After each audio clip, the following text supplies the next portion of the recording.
नमस्कार. आज आपण जाणून घेणार आहोत एक भन्नाट गोष्ट.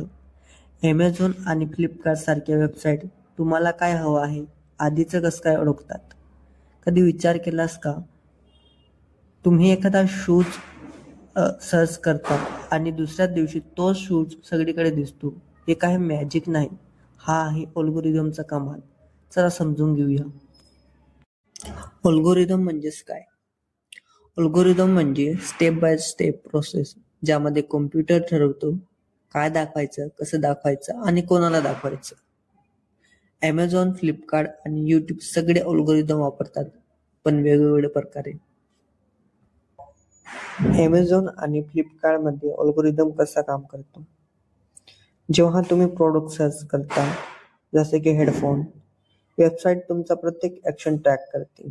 तुम्ही कोणता प्रोडक्ट पाहिलास, किती वेळ त्यावर थांबलास, ऍड टू कार्ट केलंस का आणि शेवटी तुम्ही खरेदी केलीस का नाही. हे सगळे डेटा मशीन लर्निंग मॉड्यूलमध्ये जातं. तो मॉड्यूल शिकतो तुम्हाला काय आवडतं, कोणत्या ब्रँड तुम्हाला जास्त आवडतात आणि तुमची रेंज काय आहे.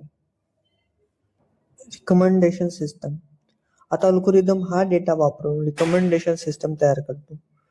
तो तुमच्या सर्च हिस्ट्रीवरून प्रोडक्ट सजेस्ट करतो. उदाहरण, तुम्ही फोन कवर सर्च केला तर लगेच चार्जर, स्क्रीन गार्ड किंवा एअरफोन ची रिकमेंडेशन येते. म्हणजेच अल्गोरिदम तुम्हाला पुढचं स्टेप आधीच सांगतो. पर्सनलायझेशन. Amazon आणि फ्लिपकार्ट दोघेही तुमच्या ब्राउझिंग पॅटर्ननुसार तुमचं होमपेज पर्सनलाइज करतात. म्हणजेच माझं Amazon आणि तुमचं Amazon दोघी एकसारखं दिसत नाही. हेच पर्सनलायझेशन आहे आणि ह्यामुळे तुम्हाला नेमकं काय हवं आहे ते प्रॉडक्ट दिसतं. तर पुढच्या वेळेस ऑनलाईन शॉपिंग करताना लक्षात ठेवा, तुम्ही प्रोडक्ट शोधत नाही, प्रोडक्ट तुम्हाला शोधतो. जर तुम्हाला हा व्हिडिओ इन्फॉर्मेटिव्ह वाटला असेल तर लाईक करा, शेअर करा. थँक्यू.